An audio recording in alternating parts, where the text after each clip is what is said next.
Fascinating new thing, you delight me, and I know you're speaking of me. Fascinating new thing, sit beside me, I want you to love me. I'm surprised that you've never been told before that you're lovely and you're perfect and that somebody wants you. Lights, a camera that doesn't shake every 15 minutes, a decent angle on my face. These are all the things that you too can get, children, if you save your $4 to $7 Patreon dollars a month over the course of almost an entire year. Dream big. Hello everyone, and welcome to Cold Takes. My name is Elise, I'm your host. You may recognize me from my other work, such as screaming about how Padme and Anakin had a great wedding actually, or my Jurassic World horror mid-cool pitch, or any of my ranty movie reviews. When developing ideas for this channel, I initially thought about calling myself the love genre doctor or the romance discourse, but considering that I occasionally also wanted to talk about things like Star Wars or Taron Egerton's face, I decided to go with Cold Takes, so it would kind of encapsulate everything about what I wanted to cover. But fellow devotees of Nora Ephron and the happily ever after, I am back. We are returning to the land of romantic comedy discourse in this episode of Feminist Rom-Coms 101. Now, if you're new to Feminist Rom-Coms 101 or to Cold Takes, I'd encourage you to go back to our first episode where I break down the elements of a rom-com using the original text and the film adaptations of Pride and Prejudice. But for those of you who are too lazy or don't want to watch a video where I don't have this sweet setup, it's very basic, I'm very sorry. Let's do a too long didn't watch. Basically, this is a series where we explore the feminist street cred of various rom-coms. And a rom-com, as we defined it, is a film that follows and mainly concerns a romantic relationship and ends with a happy ever after and an optimistic ending. For this reason, we can think of everything from Love and Mercy to A Knight's Tale as rom-com. Also, we discuss the undercurrent of social commentary that runs through every rom-com, both good and bad. Also, we discuss the tropes and genre conventions that factor into rom-coms, things we'll be discussing over and over and over again as the series progresses. If you're going to keep following along with us, I really would encourage you to go back and watch that video because you'll get so much more out of the discussions that we have. Now, in my last video, I did get dinged that most of my bibliography concerned actually romantic literature rather than rom-coms. And frankly, that's what's made writing this entire series really difficult for me. Because I want to be like my heroes, Laura Crone and Lindsay Ellis and Be Kind Rewind, I not only want to delve into the texts themselves, but also into the scholarly texts that surround them. I mean, I got a master's in film studies, I might as well put it to good use. But during my master's, I ran into this problem. See, scholars don't like rom-coms. While much work has been done to rehabilitate the image of schlocky horror films and B-science fiction films, not much work has been done to rehabilitate the romance genre. Generally, the response is rom-coms are sexist, they're all the same, they're all made poorly, end of story. And I actually see that a lot on YouTube, which is part of the reason I started my channel. I wanted to kind of defend the genre that I love and also kind of figure it out. I wanted to add another voice to the discourse. Specific texts and opinions can be super helpful when you're looking for dissenting opinions while you're picking apart an essay. But if I'm looking for people who will broaden my ideas and help me explain why I think these films are important and feminist, I'm kind of SOL. This is why, just so you know, a lot of my references and sources will end up coming from the field of romance literature criticism and critique. Because the bones of these kind of stories are basically the same, and because the work, both critical and praising, is more robust in the romance genre of literature, these texts will appear much more frequently. And on some level, I do agree with these critiques. As I said earlier, while the social commentary in rom-coms can be very positive, there are a lot of films that are deeply regressive and difficult to unpack. Some rom-coms do give the genre a bad name, but I do have to point out that no matter how many awful movies about awful white guys doing awful things and being awful to each other are made, and they're all terrible, we still have to go to the movies like 10 times a year to see awful movies about awful white guys doing awful things. And those are always taken seriously in the film discourse. So like, subscribe to my channel. I don't know, how do you end that phrase? So in the interest of talking about bad, regressive, and harmful movies, let's actually talk about the opposite of that. In case you hadn't guessed from the introduction, today, Cold Takes is taking on the seminal 1990s Riot Grrrl classic, 10 Things I Hate About You. 10 Things I Hate About You recently celebrated its 20th anniversary, and as one of my favorite movies since I was like 10 years old, I was eager to give it a rewatch and see how it held up, not just how it held up against time, but how it held up against my own changing morals, values, and yes, feminist sensibilities. And if you haven't watched it in a while, I highly encourage you to go and give it another watch. Not just because you might want to be caught up in the plot for this video, but because it's pretty awesome. It's such a good movie. There's a reason that it still kind of looms large in our collective consciousness. Give it a rewatch. I think you'll enjoy it. Give yourself a treat. Rewatch it. It's fun. But if you haven't seen it in a while, let me give you a brief recap. 10 Things I Hate About You is a 1999 film directed by Gil Younger and directed by Karen McCullough Lutz and Kirsten Smith. It stars Julia Stiles and Heath Ledger as the romantic leads, but this really all-star cast includes other household or soon-to-be household names like Joseph Gordon-Levitt, Allison Janney, Larry Miller, and Gabrielle Union. It's a loose adaptation of Taming of the Shrew, which is largely considered to be Shakespeare's most sexist or one of his most sexist plays. Even George Bernard Shaw, who, let's remember, wrote Pygmalion, thought it was gross. Writing under a pseudonym to the Pall Mall Gazette, the play couldn't be seen as a comedy, much less a romance. Quote, Petruchio does what he can to persuade the audience that he is not in earnest, but in spite of his winks and smirks when Catherine is not looking, he cannot make the spectacle of a man cracking a heavy whip at a starving woman otherwise than disgusting and unmanly.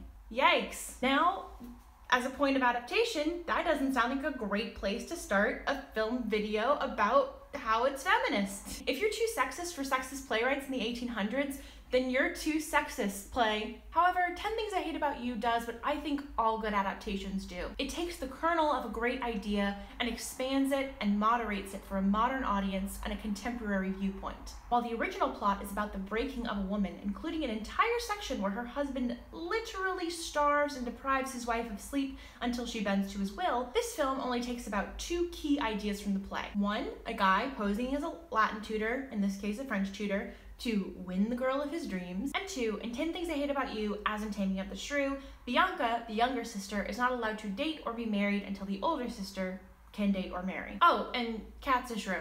Katrina's a shrew. That's there too, obviously.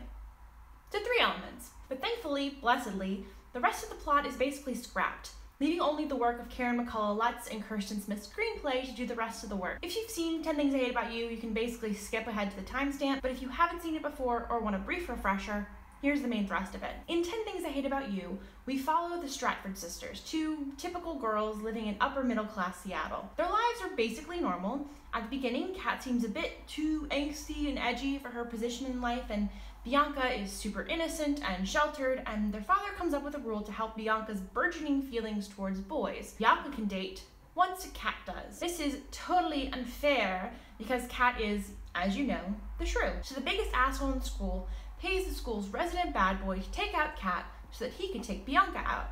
At the same time, Joseph Gordon-Levitt plays a guy in love with Bianca who tutors her as a way to fall in love, and, well, the rest is rom-com history. Kat finds out he was deceiving her, they break up, they get back together, the end. The thing about this super basic summary of 10 Things I Hate About You is that on the surface it feels like just any other rom-com. But the devil is in the details here. The details, the nuance of the storytelling, is not only what makes it special to me, but also answers the question of whether or not it's feminist. Because in that super basic plot summary, the heart of the story, a shrewish woman falling for the right man and melting for him, doesn't sound a whole lot different from Shakespeare's tale, does it? So, if we're gonna answer the essential question, is this feminist? Then we first have to delve into 2 other ideas first. 1, what makes a movie feminist? And 2, why is that distinction important? It's only once we've answered these questions that we can really take a look at the film itself. So question 1. What makes a movie feminist? Well, there are many schools of thought on this discussion, and if you are a lazy scholar, like everyone in grad school thought I was, you can put in a quick Google search and have an answer before you can, finish your shot of black coffee or whatever lazy scholars do. But if you're a lazy scholar who still has access to JSTOR, then you can put it in JSTOR and get the exact same answers. Checkmate, film studies scholars. If you ask Jade Budowski from Decider.com, quote, a feminist film is one with an agenda, a political work intended to spark thought and conversation about a woman's social status and the female experience. It utilizes the female gaze and explores notions of femininity, sexuality, and feminist theory. She then invokes Anna Biller, the director of The Love Witch. Quote, to be feminist, a movie has to have the express purpose of educating its audience about social inequality between men and women. And while I think Budowski's definition has grains of truth in it, I actually disagree that a feminist film needs to exclusively focus on women and female issues. I much prefer Anna Biller's definition about social inequality, because this provides a more inclusive definition of the term. A perfect definition, of course, would include language about non-binary people, but for the moment, this seems pretty good. And Biller's definition includes a whole range of films that Budowski's wouldn't have. For example, another film writer, Holly L. Durr, invokes the example of Dead Poets Society, which I would call feminist, not because it includes any women, it doesn't, but because it blatantly and vividly rejects a kind of patriarchy that restricts men to soulless, emotionless breadwinners and celebrates men who cry, who emote, men who generally experience the kind of life that patriarchal strictures generally deny them. Now, both of these writers make a point that I completely agree with, which is that if we're going to go forward with this question, we can't confuse is it feminist with is it sexist? Just because something isn't outwardly sexist doesn't mean it's actually helpful to feminist causes. Further, as Dare writes, this entire exercise I've undertaken with this video series might be a fool's errand. Quote, "For those of us in the artistic and theoretical realms, one focus of feminism has long been disrupting false binary, like male, female, masculine, feminine, gay, straight, so that equality is not something that's measured by whether you treat women the same as you treat men, but by whether you regard everyone as unique yet fully human individual. Feminist criticism needs to disrupt the binary too, the one that defines art as either feminist or sexist. Even the most socially conscious creator can be influenced by the sexism that pervades our culture, whereas a creator interested in telling stories primarily about men can still make a feminist film, or at least a non-sexist one. The Bechdel test, the Mako-Mori test, and whether a film was written and or directed by women are all great ways to determine how to spend your movie-going money in ways that support women's stories. So if Dare were here, they would probably tell me to cancel this whole series because we need to get away from the kind of destructive binary of feminist or sexist. Rather, we should discuss the ways in which it's uplifting and celebrating women's stories. But, I've already written 6,000 words on 10 Things I Hate About You, so, forgive me if we go forward with this question. But this actually brings up a good point. The fact that both these three scholars disagree with each other, and that I disagree and kind of agree with all of them, means that there is no one answer to feminist questions. You're going to get a million different responses from a million different people if you ask them. If I think a movie is feminist, you might disagree, and I would love to hear your responses in the comments below. Social engagement. So, what do all these words mean? What makes a movie feminist? Well, here's my answer. The entire reason I started this series is because I want a ton of engagement and interaction and discussion around this topic. I find it endlessly fascinating, and I can't wait to hear the perspectives of people who agree with me and disagree with me, and people who have totally different life experiences and understandings of media than I do. Dare is right. Feminism is a complex organism, and no one, least of all me, is here to tell you exactly what the feminist position on anything is. But for the purposes of these YouTube videos, here are some questions that I'm going to look at. These questions won't determine my ultimate judgment on a film every time, but they are things that I always want to take into consideration. 1, is it intersectional? 2, is it sex positive? And 3, is it revolutionary? Now, I know that the answers to a lot of these questions will, by default, center the female experience, which might seem to contradict my Dead Poets Society example from earlier. But let me explain why I've chosen to do that. It's mainly because, as we discussed in the first video, for better or for worse, rom-coms are seen as women's entertainment. They're women's pictures. And it's important when discussing these films in a feminist context that we examine what Hollywood, a male and patriarchal system, is producing as women's content. Now, over the course of this series, I hope to take in all of your comments and all of your feedback and build a kind of lexicon of questions that we can ask to interrogate a film. But today, looking at 10 Things I Hate About You, these were the first few questions I wanted buzzing around in our heads as we examine the film. Our second question is, why is this distinction important? Why does it matter if films are feminist? Well, I care. Rom-coms are the art form that I love, the art form that I spent almost my entire critical career writing about, and I write rom-coms. Shameless plug, I wrote a book, it's called The Christmas Company, buy it, wah, wah, wah. It's gonna be a movie, guys, it's gonna be a movie on Hallmark. What? It's crazy, ah! I want to watch and learn from the mistakes and the triumphs of the past. If, as so many other scholars have said, the legacy of the rom-com is reinforcement of patriarchal values and female othering, then I want to learn how to do it better. In short, theory is boring and critical frameworks are obnoxious, and me saying that is the reason that I will never actually teach anywhere and no one will ever actually ask me to give a real lecture. But if I'm going to be taken seriously as the romance scholar, leader of the rom-com discourse, and YouTube's foremost authority on the rom-com, then I gotta do the legwork. So if you stuck with me this far and you are ready to get some of that sweet, can't take my eyes off of you, congratulations, we're there. Whew, let's do this. So there are many delightful things about this film, and if you are someone who's watched this channel before, then you know I am a connoisseur of the delightful. Or at least I was, until I started this diet, where I can only eat prepackaged diet bars. I always find that it's best when dieting to take a Buddhist approach to it. All you have to do is give up all desires for food to taste good, and then you'll be fine. And while this series isn't necessarily about finding the delight in these films, I would be betraying the core ideals of this channel if I didn't tell you a few of my favorite things from 10 Things I Hate About You. The opening shot where Kat's isolation and punk rock attitude are juxtaposed with a group of friends rocking out on the way to school. The music in this movie is amazing. The joy that Kat displays when she gets into Sarah Lawrence.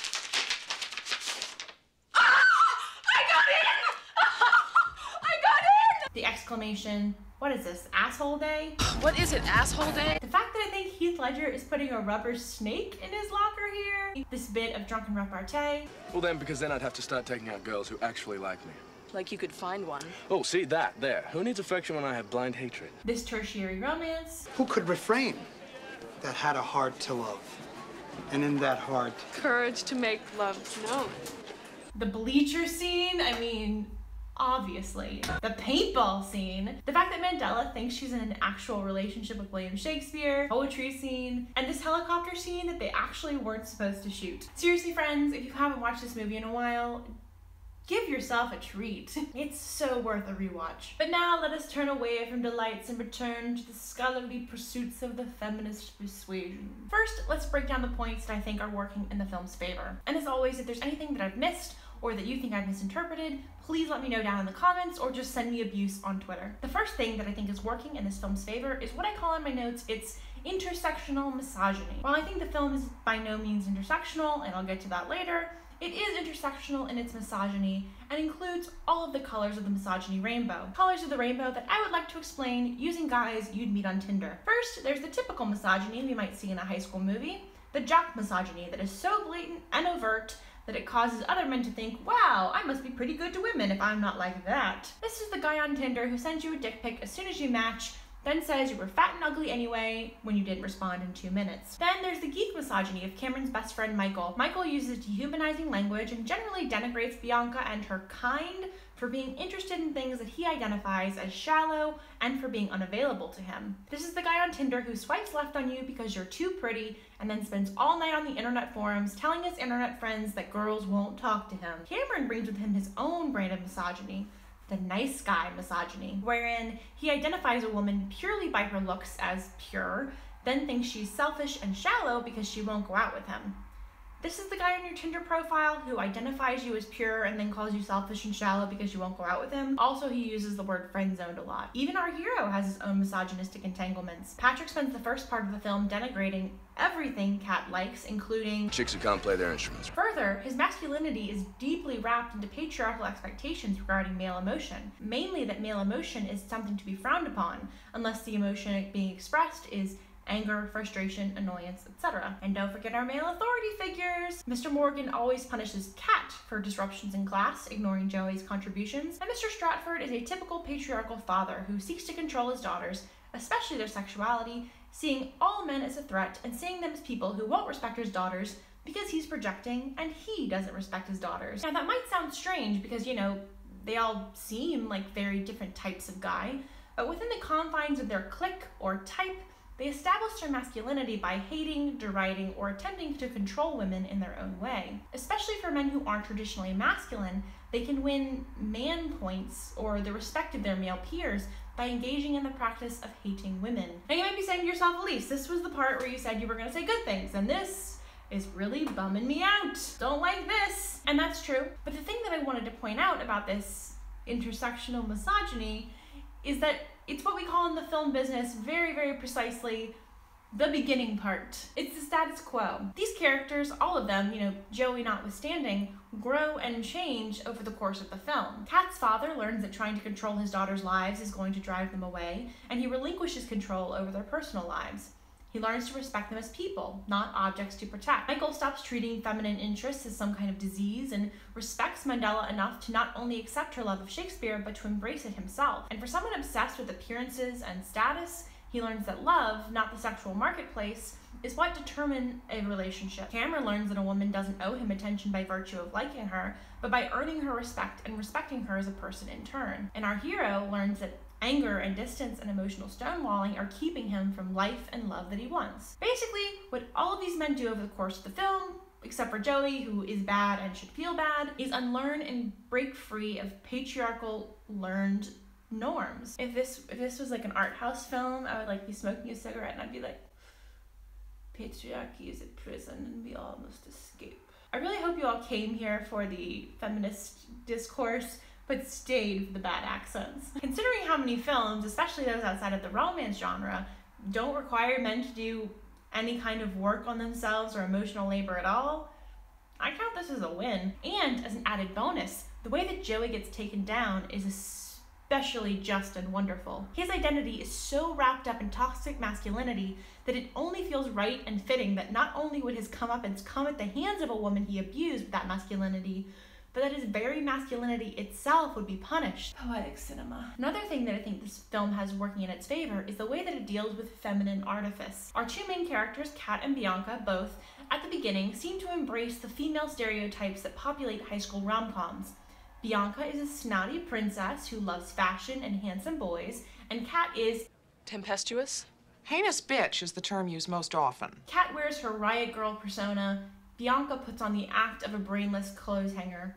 But this isn't actually who they are. What McCullough, Lutz, and Smith do so brilliantly in their screenplay is to illustrate that these are the facets of their personality that line up with these personas. Kat does love Sylvia Plath, and she does love the raincoats, and Bianca does love wearing cute clothes and paying attention to her hair. But these personality facets and traits are ultimately dialed up to 11 by these characters in response to the misogyny they face in their lives. Kat wields hers like a weapon, and Bianca uses hers as a shield. These personas reflect very real ones that women in the real world adopt every day to protect themselves from men and patriarchal systems. But by the time the film is over, the core of these women's personalities remain unchanged as they ditch the personas. As the men around them change and become less confined by patriarchal strictures, they have, as the film says, stopped being what the world wants them to be, and they have instead become themselves. They allow themselves to drop the performance and be themselves. And that's cool, right? Like, be yourself, that's feminist. I think in particular the reason that I really love this is that because of the way that the film tracks and the way that both the men and the women change kind of in concert, it isn't about like, it's not like, oh, she changed for a guy, or oh, she became a different person because she was with this guy. No, she became the person that she always was. It's a kind of a double, there's just like a double entanglement thing in my head. But it's really great. I just think it's brilliant, and the writing is so good. It's so good, guys. Go back and rewatch it. Speaking of Kat and Bianca, one of the other things that work in the film's favor is the sister relationship. Once they stop letting the patriarchal dichotomies of good woman, bad woman define and separate them, they are able to come together, support each other, and have a healthy, warm relationship. As much as this movie is about the romance, it's also about both sisters learning to respect one another and their agency. Kat especially has to learn to reject the role of protective older sister, just as her dad has to learn to reject the role of overprotective male authority figure. On a personal note, I just love the sister dynamic of this movie. I have 3 younger sisters, and they're all much younger than me, so I've never like actually lived in a house with them. And I love them so much, and I feel very sad that I missed out on like, you know, the act of like actually growing up with sisters. So it's very delightful to like watch a movie like this and imagine what it would have been like to have that kind of growing up experience. Just a personal thing, but I thought I'd mention it. There's this very quiet, subtle moment at the beginning of the movie that I love. What did I miss? The oppressive patriarchal values that dictate our education. Good. I love that even in the beginning, when he's still kind of misogynistic, he also thinks the patriarchy sucks, like heart eyes. The last thing that I think the film has working in its favor is actually the source material from which it's derived. Though the plots are pretty different, the film goes out of its way to remind us that it's meant to be derived from Shakespeare. They all have Shakespearean names. The school is called Padua. One of the characters actually calls Kat a shrew, and one of the girls thinks she's dating the ghost of William Shakespeare. But the film flips the premise on its head. In this film, the shrew that's being tamed isn't Kat, or maybe no one is being tamed at all. Instead, they all have their own arcs towards being set free. Despite the way the film is pitched, I actually don't think it's opposite numbers taming of the shrew. In fact, I actually think Guys and Dolls is more appropriate. Kat is Sarah Brown, Patrick is Sky Masterson, and this moment Milwaukee! What? That's where I was last year. reminds me of the moment in the musical where Sky confides in Sarah that his real name isn't Sky, it's actually Obadiah. And if we think of Guys and Dolls as a kind of progression from Taming of the Shrew, we can actually see the way that this taming question has progressed through time. Taming of the Shrew said women were terrible, Guys and Dolls said men were terrible, and 10 Things I Hate About You takes the correct approach and says, you know what? We're all terrible and it's the patriarchy's fault. Let's get better. Let's fix it. I love this movie. I love it so much, guys. Ugh. Now on to the questionable content that I think works against the film's case. One, while there may be some great moments of consent, most notably that our hero refuses to kiss Kat when she's drunk, even though it risks the whole scheme, there are also some questionable things going on here. For example, though Patrick refuses to kiss drunk Kat, he pushes a woman so drunk she falls flat on her face into another guy and walks by not once, but twice as they're making out. Also, and this is less of a red line for me, but I'm always snagged by questions of consent when lies are involved. If the woman thinks you're in love with her for real, but you're really doing it because you're being paid, is it okay to kiss her? Like, we think it's gross in Coming to America when Semi lies about being a prince to get in someone's bed. Shouldn't kissing someone under the same circumstances be a pretty serious breach of consent? I mean, maybe not, since Kat is ultimately happy with Patrick and we don't see anything similar from the end of Coming to America, but still. It's still a gray area that I've really been grappling with, especially in romances, but I'll leave you all to duke it out in the comments. 2 is a doozy, and it's one that I have a problem with in a lot of films, including films like The Hangover. It seems like male friendships are based on the premise of zero accountability. In this film, Joey making a bet with his friend to beg Bianca doesn't feel a whole lot different to Cameron and his friend joining together to deceive Kat. And they don't nearly quit the exercise because they see that their venture has real human consequences, but because they think it's not going to work, that they're not going to win their prize. And that's pretty gross. Like, in this moment, why couldn't Cameron apologize for his part in the deception? Along the same lines, my other major beef is with the ending. And I love this ending. I love it. And as Anita Sarkeesian always says, it is possible to both love and enjoy things while critiquing them. So here we go. Like, I love that he uses the money he got for deceiving her to help seed her dream. That's amazing. And Kat acknowledges that everything isn't going to be fixed between them, which is mature. But you know what he doesn't say once? Not in this scene or in any other scene in the entire movie? I'm sorry. And if I'm gonna give him credit in the beginning for growing and changing, then I also have to give him credit for, you know, not evolving enough to actually apologize for hurting her. In the original screenplay of this movie, Bianca actually does apologize to her sister, and she explains that she didn't realize what they were doing. But still, none of the men do, and I don't really know if I can give brownie points for something that's not on screen. So yeah, so you've had the good, the progressive, and the non-progressive. So let's answer our big 4 questions. 1, is it intersectional? It's about a bunch of mostly white kids in Seattle. They're all straight. They all couple with other straight people. They're all skinny, able-bodied, mostly affluent. The only other identities present are Chastity and Mr. Morgan, and Mr. Morgan wins some points from me for calling out Kat's white feminism. Crusading for better lunch meat or whatever it is you white girls complain about. Ask them why they can't buy a book written by a black man. But it's still not enough to totally win me over. 2, is it sex positive? Yikes. No. I mean, I think it's sex positive curious. Like, in some ways the sex is framed as a good thing, I think. Like, Kat wants to have sex someday, and that's not framed as a bad thing. It's very much like sex can be good when you're ready, and it can be really bad when it's not, which I think is a good lesson. But as a romance author, I really can't get past the whole Mrs. Perky thing, where it portrays people, like women, older women who are interested in sex as predators or like creepy. And this is an artifact from the first draft where actually Kat and Bianca's mother was alive, and she wrote kind of erotic fiction. And I kind of understand it more actually, because if Kat's father is kind of this like repressive asshole, it makes sense that she would escape into romantic fiction where like her desires, like I think that's more positive. But in this version on screen, kind of bums me out. So for giving these answer scores, I'd say 2 bratwursts out of 5. Bratwurst? Aren't we the optimist? Is it revolutionary? I came across this question in my reading, and I think my answer is yes, but not in the way that Dare puts it. While I don't think that this will be a movie that people will see and take to the streets over, I mean, they didn't. The movie came out in 1999, and I still to this day, haven't seen any articles in the paper about any feminist 10 Things I Hate About You riots, but I think there's more than one kind of revolutionary. For example, this movie was revolutionary to me as a young girl trying to find her identity. All of the girls who had what I wanted, attention, boyfriends, adoration, were Bianca's. They were demure, retiring, submissive, docile, and classically beautiful. But watching Kat keep her personality and her values while also being loved was revolutionary for my mindset. It meant that I didn't have to betray my values for a boy. The right boy who believed in my values and loved me for them instead of in spite of them would come along. And I think that's revolutionary for many other people in the same way. And now the moment you've all been waiting for,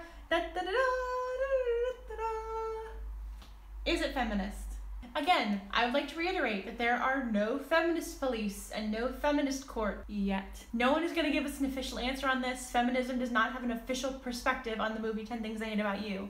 However, in my personal opinion, as self-appointed leader of the romance discourse on Film Studies YouTube, it is as feminist as a movie from that time can be. When we try and transpose our values onto things from the past, obviously things are going to get lost in translation, but I do still think it's a movie that I would show my sisters. And frankly, it's more feminist than a lot of the rom-coms coming out today. So I proudly add it to the canon of feminist rom-coms. Congratulations, 10 Things I Hate About You. You're a feminist rom-com. Yay! I don't know how to end this. In conclusion, 10 Things I Hate About You is a wonderful movie. You should all go watch it. Happy 20th birthday, 10 Things I Hate About You. Shakespeare would be proud. Probably not, because he was a sexist, but you know, whatever. Now it's your turn. What do you think about 10 Things I Hate About You? Love it? Hate it?